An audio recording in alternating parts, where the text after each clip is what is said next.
시편 1편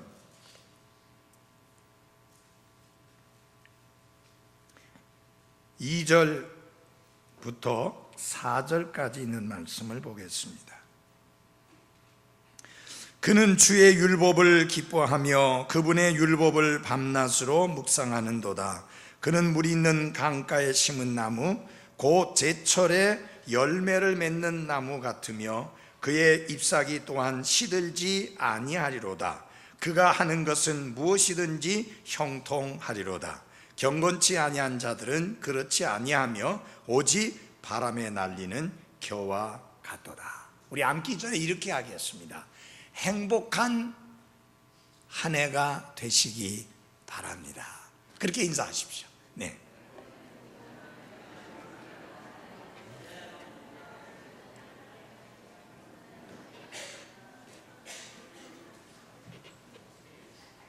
어떻게 저 인사가 우물우물우물 하다가 끝나는 것 같습니다. 자, 다 같이 한번 해보겠습니다. 행복한 그리스도인.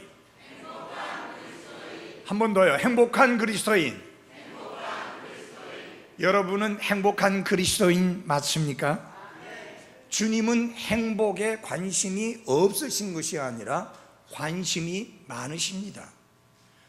마태복음 5장에 산상설교 가운데 여러분들이 흔히 알고 있는 팔복이라고 하는 말씀을 기억할 겁니다. 영이 가난한 자는 복이 있나니, 말씀 기억하시죠? 온유한 자는 복이 있나니, 그 복이 있다는 말은 행복하다라고 하는 말씀과 같은 단어입니다. 그래서 무려 8가지를 주님이 말씀을 하시면서, 사실은 그 뒤에 있는 내용을 하나 더 한다면 9가지가 되는데 흔히 8가지 팔복이라고 그렇게 이야기를 합니다. 행복한 그리스도인의 특징을 주님은 말씀을 하셨습니다. 그 말은 무엇을 의미하느냐 하면은, 여러분이 구원받은 그리스도인으로서 하나님께서 주신 날들을 살아가는 동안에 여러분의 그리스도인의 삶이 행복하기를 주님이 기뻐하신다고 하는 것입니다. 그러면 행복한 그리스도인의 삶을 살기 위해서 우리가 어떻게 해야 하느냐? 지난주에는 부정적인 요소들을 말씀을 드렸습니다. 경건치 아니한 자들의 계획대로 걷지 아니한다. 그래서 아니한다. 행복한 그리스도인의 삶을 살기 위해서는 하지 말아야 될 것들에 대해서 말씀을 드렸습니다. 이렇게 부정적이고 소극적인 것만 말씀드릴 게 아니라 성경이 가르치는 대로 이제는 적극적이고 긍정적인 모습도 말씀을 드려야 하는데, 바로 그것이 2절의 말씀입니다. 행복한 그리스도인의 적극적인 모습, 그것이 2절에 나와 있습니다. 2가지로 말씀하고 있습니다. 그 첫째 하나는 하나님의 말씀을 기뻐한다. 무엇을 기뻐한다고요? 하나님의 말씀을 기뻐한다.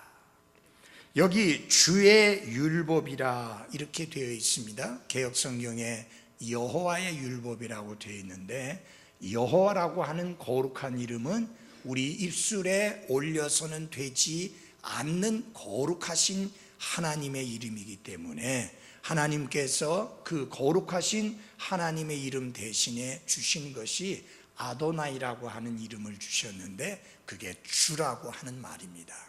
그래서 우리 입술로 옮길 때는 반드시 그 거룩하신 이름을 옮기면 안 되고 주의 율법이라 그렇게 말해야 됩니다.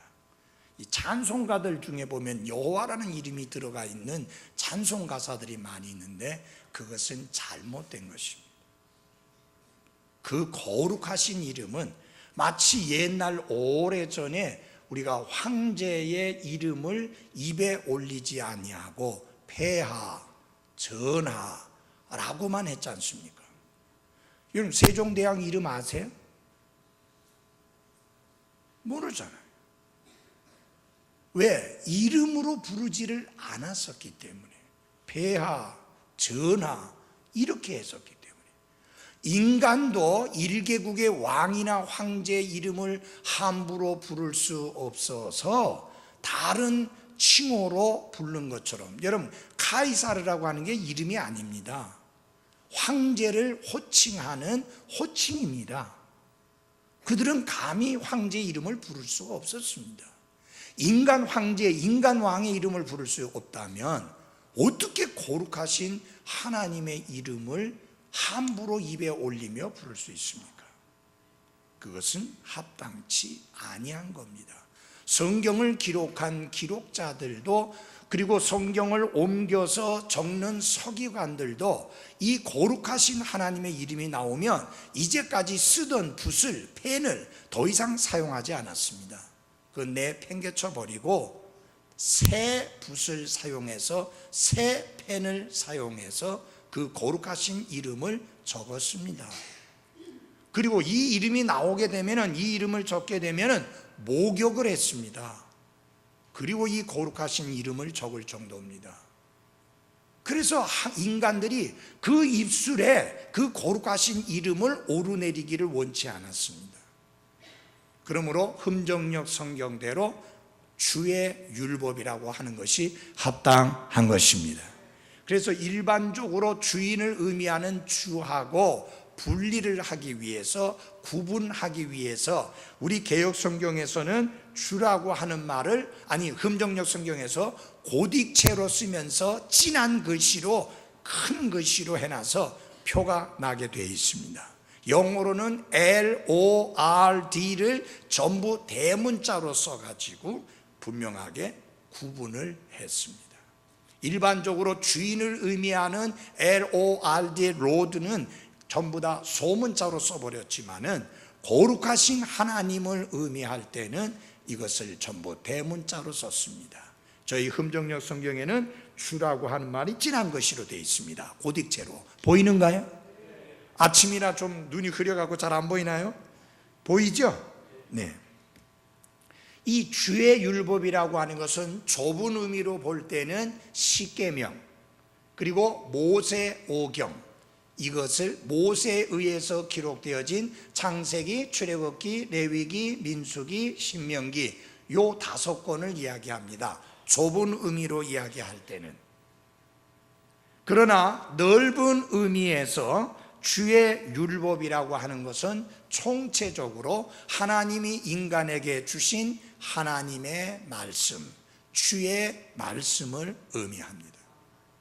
자, 행복한 그리스도인이 어떤 사람이냐? 하나님의 말씀을 기뻐하는 사람입니다.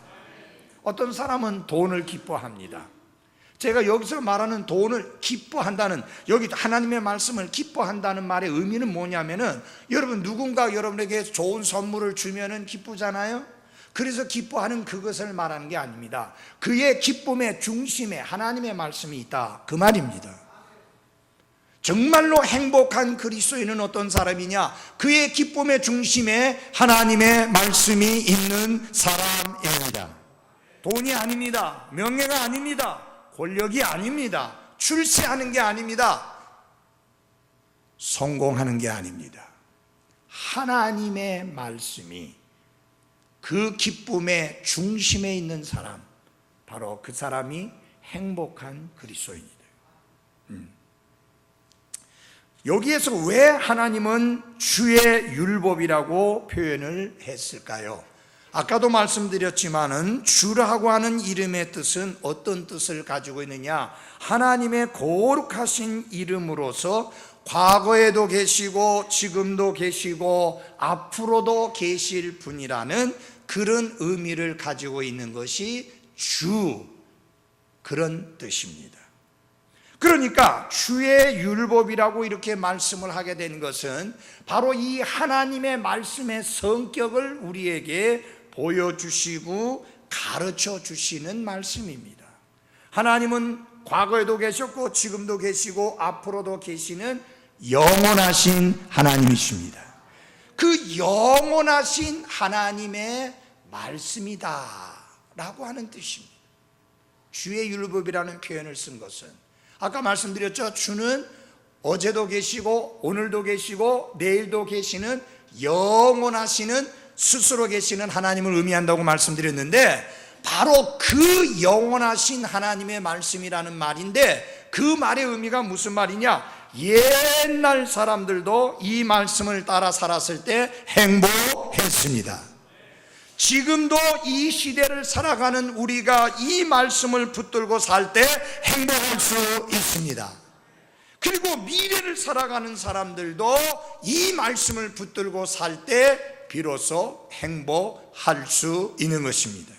그래서 과거의 사람들이든 현재 사람들이든 미래의 사람들이든 하나님이 우리에게 주신 말씀은 하나뿐인데, 주의 말씀, 하나님의 말씀뿐입니다. 이 시대를 위한 또 다른 말씀이 있지 않습니다.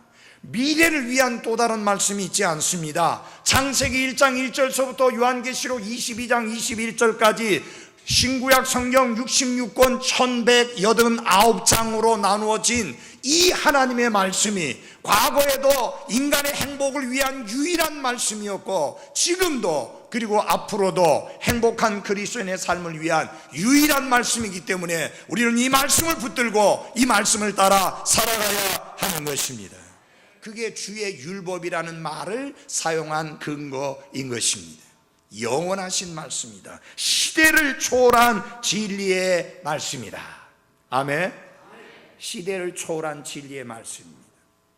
여러분, 이 시대의 현대주의자들이 부르짖는 이야기 중에 하나가 이 시대에 맞는 말씀이 필요하다. 이 시대를 위하여 맞는 말씀이 필요합니다. 그것은 뭐냐? 하나님의 영감으로 기록되어진 하나님의 말씀, 우리에게 섭리 가운데 보존해 주셔 우리의 손에 안겨주신 이 말씀뿐입니다. 어느 신학자가 새로운 말씀을 개발해낼 수도 없고, 어느 유명한 사람이 새롭게 하나님께로부터 계시를 받아서 줄 수 없는 것이, 우리에게 주신 계시의 말씀은 완전하며 더할 수도 없고 뺄 수도 없고 온전한 하나님의 말씀으로 우리에게 주어졌습니다. 우리가 이 말씀만을 기뻐해야 합니다. 이 말씀에 행복이 있습니다. 성경은 이렇게 말합니다. 베드로전서 1장 24절과 25절에 이 말씀은 원래 이사야서에 있는 말씀인데요, 하나님께서 이사야 대언자에게 이렇게 말씀했습니다. 외쳐라, 큰 소리로 외쳐라. 하나님이여, 무엇이라고 외칠까요? 그때 하나님께서 이렇게 말씀했습니다.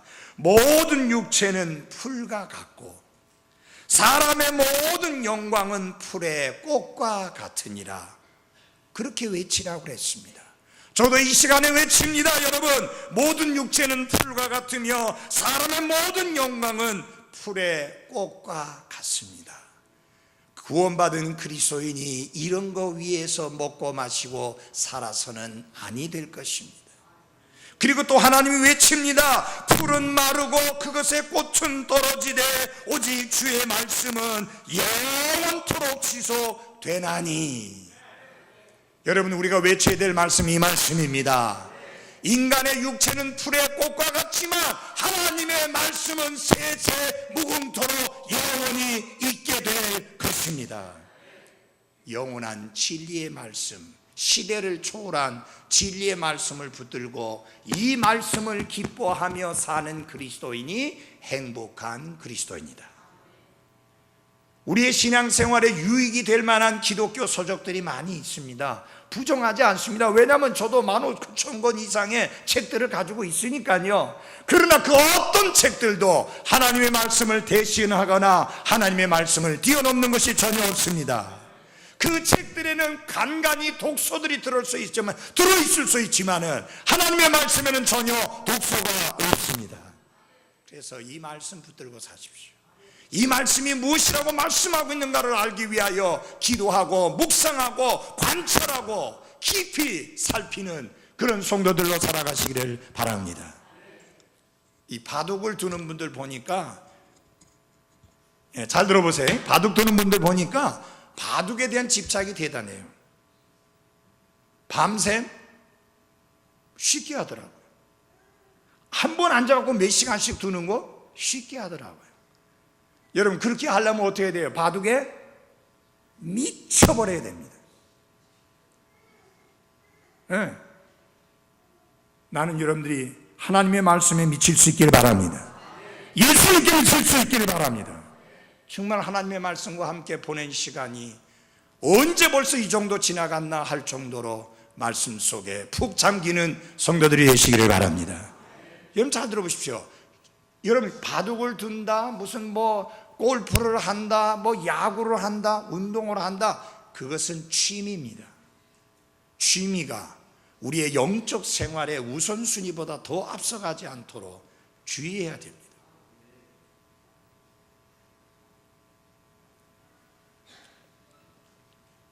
저는 개인적으로 기호 생활을 이거를 배우질 않았습니다. 바둑이든 장기든 그런 것들을 왜 안 했는가? 그런 것들이 나를 사로잡을 수 있는 위험성이 있는 것을 분명히 알기 때문입니다. 나를 사로잡아야 될 것은 오직 하나뿐입니다. 하나님의 말씀뿐입니다. 그래야 됩니다. 제발 풀의 꽃과 같은 짧은 인생, 그렇게 어영부영 시간을 보내다가 인생을 마치지 아니하도록 정말 유익하고 영적이고 생산적이고 행복하고 복된 것에 투자해야 합니다.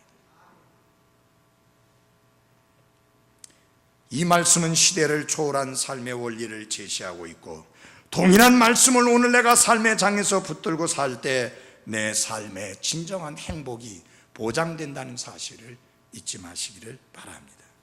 여러분 이 말씀을 기뻐합니까? 정말 기뻐하세요? 두 번째로, 행복한 그리스도인의 삶은 어떠냐? 하나님의 말씀을 묵상한다. 다 같이 합시다. 하나님의 말씀을 묵상한다. 이 묵상이라고 하는 말을 여러분들이 동양적인 명상 자세로서 그렇게 생각하면은 본래 의미를 완전히 오해하게 되는 것이 됩니다. 그건 곡해한 것입니다. 잘 들어주십시오. 여기 성경이 말씀하고 있는 묵상이라고 하는 건 명상이 아닙니다, 여러분. 명상은 뭐예요? 눈 지그시 감고 책상다리하고 마치 생명이 있는 사람인지 없는 사람인지 분간 안 가는 정도로 가만히 꼼짝하지 않고 앉아가지고 뭔가를 생각하는 것을 명상이라고 합니다. 동양사상에서 나오는 거죠. 지금 성경이 말씀하고 있는 이 묵상이라는 말은 그런 의미가 아닙니다. 성경이 말하는 이 히브리어에서 묵상이라는 단어는 마구 소리를 지른다는 뜻입니다. 힘을 다해서 소리를 내어서 읽는다는 그런 뜻입니다. 그래서 여러분이 이 묵상이라는 말의 의미를 알려고 하면 이스라엘을 방문해서 예루살렘에 가셔서 통곡의 벽 바로 옆에 있는 그 유대인들 중에서 랍비들이 성경을 읽고 있는 모습을 보시면 잘 이해가 됩니다. 이스라엘 사람들은 성경을 읽을 때 조용히 눈으로만 읽지 않습니다. 큰 소리를 내서 읽습니다. 그리고 몸을 흔들어대면서 읽습니다. 제가 예루살렘에 갔을 때 그 랍비들이 성경 읽는 것을 봤는데 귀가 시끄러워서 송신해서 듣기가 어려울 정도예요. 근데 여러 사람이 그렇게 하고 있어요. 근데 그게 1, 2분 하고 있는 게 아닙니다.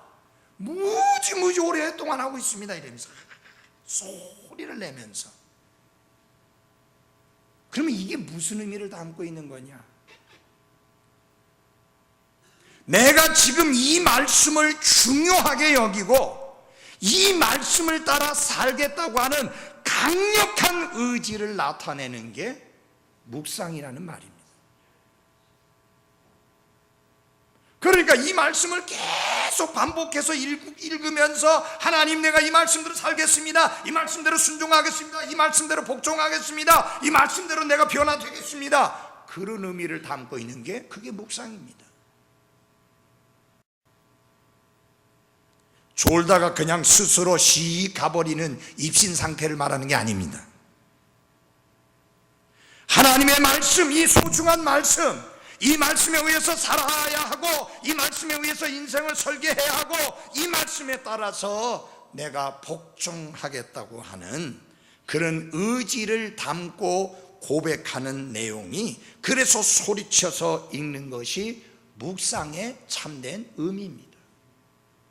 오늘 우리가 하나님의 말씀을 읽었다면, 예, 하나님, 내가 이 말씀대로 살겠습니다, 이 말씀대로 복종하겠습니다, 이 말씀대로 인생을 설계하겠습니다, 이 말씀대로 내 삶이 변화되겠습니다, 이런 의지와 결단들이 함께 되어야 하는 것입니다.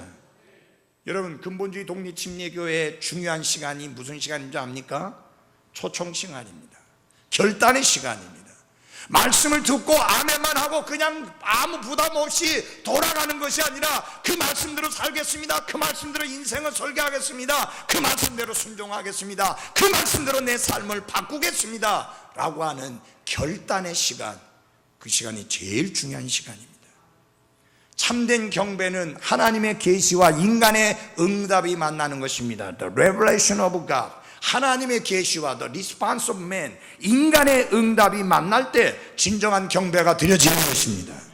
하나님의 말씀만이 선포되고 끝나버린다면 그건 참된 경배가 아닙니다. 그 들은 바 말씀에 대하여, 선포된 말씀에 대하여 우리의 반응과 응답이 있을 때 그게 진정한 예배요, 참된 경배가 드려지는 것입니다. 그게 바로 묵상의 의미입니다.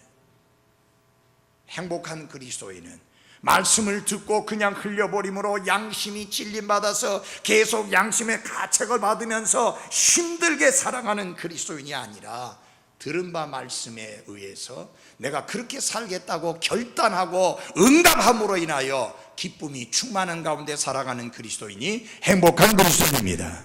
여러분 잘 보십시오. 말씀에 응답하지 않으면 어떻게 되는지 알아요? 양심이 찔림을 받게 됩니다. 적어도 구원받은 그리스도인이라면 양심의 찔림을 받습니다. 그 말씀대로 안 산 것 때문에. 맞아요? 그래요, 안 그래요? 그렇잖아요. 근데 여러분, 1년 365일이 계속 양심의 찔림만 받으면서 살아가는 삶이 아니라, 이 말씀대로 살겠다고 결단하고 응답하고 그렇게 순종의 발걸음을 옮김으로 말미암아 양심이 자유함을 누리는 그런 그리스도인이 행복한 그리스도인으로서 살아가는 것입니다. 여러분, 이런 사람이 행복하겠습니까? 행복하겠습니까? 아유, 그렇게 해야 되는데, 순종해야 되는데, 말씀대로 해야 되는데, 맨날 그 소리만 하고 있으면요, 그 그리스도인의 삶은 행복하지 않습니다. 그렇게 살 때 행복하고, 그렇게 살 때 기쁨이 있고, 그렇게 살 때 삶의 활력이 넘치는 겁니다. 아멘. 예. 주님 말씀하셨잖아요. 내 멍에는 쉽고 내 짐은 가볍다고 하셨잖아요. 여러분, 말씀에 거역해서 사는 게 힘들지, 말씀에 불순종해서 사는 게 힘들지, 주님의 뜻을 저버리고 사는 게 힘들지, 말씀대로 사는 것은 힘든 일이 아니에요. 오히려 거역해서 사는 게 더 힘든 일입니다. 하나만 더 말씀드리겠습니다. 행복한 그리스도인의 그 상징적인 모습입니다. 3절을 다 같이 한 목소리로 읽겠습니다. 3절 같이 읽겠습니다. 시작. 그는 물 있는 강가에 심은 나무, 곧 제철에 열매를 맺는 나무 같으며 그의 잎사귀 또한 시들지 아니하리로다. 그가 하는 것은 무엇이든지 형통하리로다. 아멘. 여러분들이 하는 모든 일들이 2014년 한 해에 형통할 수 있기를 바랍니다. 그러려면 어떻게 돼요? 하나님의 말씀을 기뻐하고 하나님의 말씀에 순종하며 살아야 합니다. 여기서 한 폭의 그림으로 그려주는데, 제가 안영재 같으면 그림을 멋지게 그릴 터인데, 저는 그림 솜씨가 그야말로 안영재가 발가락으로 그린 것보다 못할 것 같아요. 정말 그림 못 그립니다. 그 나만 그런 줄 알았더니 우리 애들도 다 마찬가지. 근데 그 녀석들도 똑같이 또 그림 솜씨가 없어요. 타고났는지. 물 있는 강가에 심은 나무다. 여러분, 나무가 어디 심겨져야 합니까? 물이 있는 강가에 심어져야 됩니다. 여러분, 강가에 심겨진 나무의 특징이요, 키가 작습니다. 왜요? 바람에 많이 시달키니까 키가 작아요. 근데 우습게 보면 안 됩니다. 나무가 작으니까 이거 우습게 보면 안 됩니다. 잡아 뽑는다고 뽑아보면 안 뽑힙니다. 왜요? 뿌리를 무척 깊이 내려 있습니다.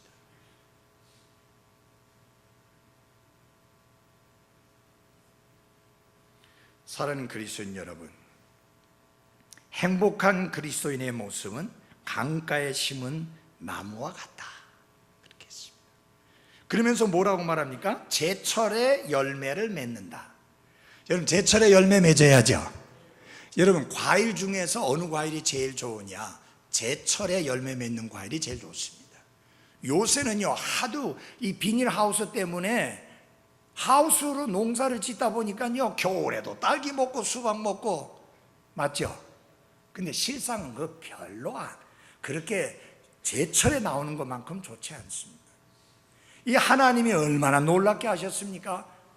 제철에 열매 있게 하셔서 그거 먹으면요 좋거든요. 제철에 열매를 맺는 나무 같다. 여러분, 열매가 있습니까? 행복한 그리스도인은 열매 맺는 그리스도인입니다. 열매 맺는 그리스도인. 구령의 열매, 선한 행실의 열매, 섬김의 열매, 드림의 열매, 열매를 맺는 그리스도인입니다. 그 다음에 중요한 게 있습니다. 잎사귀가 시들지 않는다. 지금 우리 김태형 형제님이 잘 챙겨가지고 제가 나무에 신경을 안 쓰는데, 저는 꽃은 이것도 꽃이라는 거예요? 나무 같아. 네. 근데 제가 저쪽에 있는 꽃 같은 거 제 생애에 저렇게 비싸고 좋은 꽃을 처음 받아봤습니다. 줘보지는 못했습니다, 아직까지.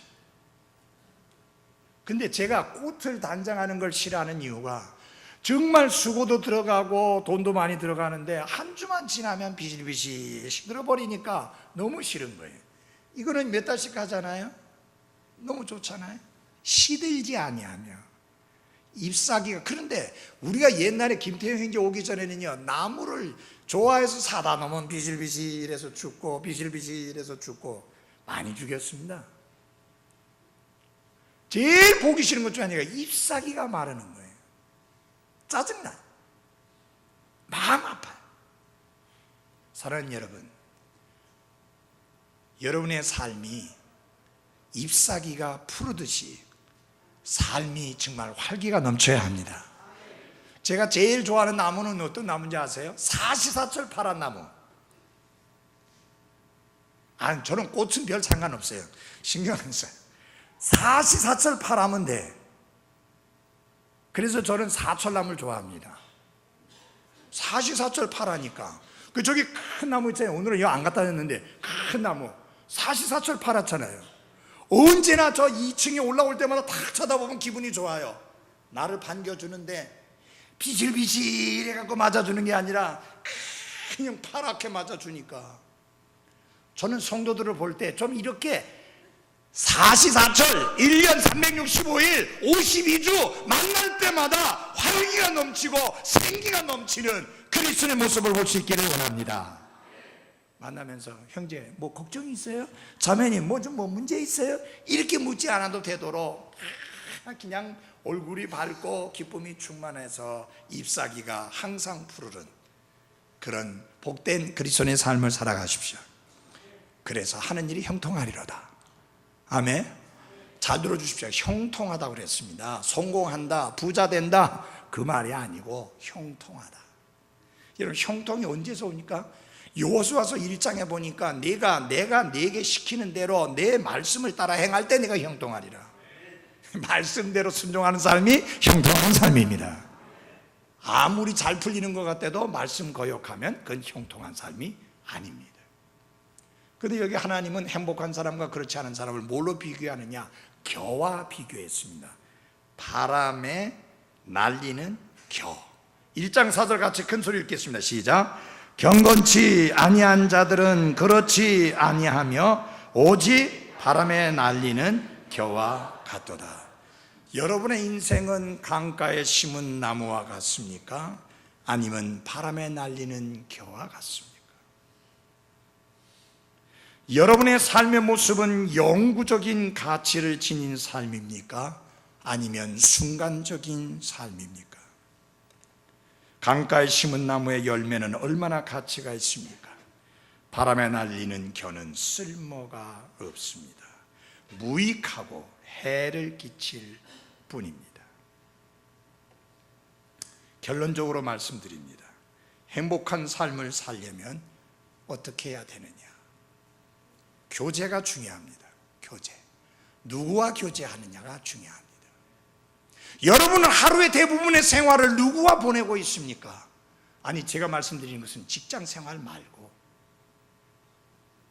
경건치 아니한 자, 죄인, 하나님을 조롱하는 자들과 많은 시간을 보내게 되면 여러분은 그 사람들에게 영향을 끼치기보다는 영향을 받아서 5년, 10년, 15년 후에 여러분의 모습은 아주 육신적인 그리스도인의 모습으로 전락해 있게 될 것입니다.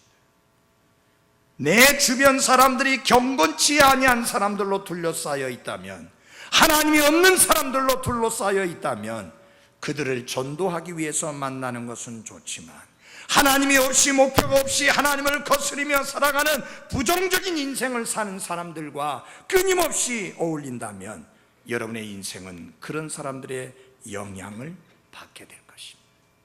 피하시기 바랍니다.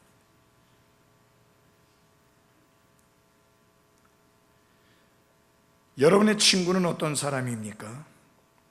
입술을 열면 하나님을 찬양하고 인생을 긍정적으로 생각하고 사람들을 귀히 여기고 인생을 존중할 줄 알며 생에 대한 희망과 꿈과 비전을 말하는 그런 생산적인 사람입니까? 아니면 입만 열면은 불평하고 원망하고 짜증내는 그런 비생산적이고 파괴적인 삶을 살아가는 사람입니까? 누구와 가까이 하며 시간을 보내느냐 하는 것이 굉장히 중요합니다. 그리고 아까도 말씀드렸지만 하나님의 말씀을 진실로 가까이 하시기를 바랍니다. 주의 말씀을 기뻐하고 주의 말씀이 좋다고 하는 것을 느껴야 할 뿐만 아니라 우리의 관심이 거기에 쏟아져야 할 것입니다. 기도하겠습니다.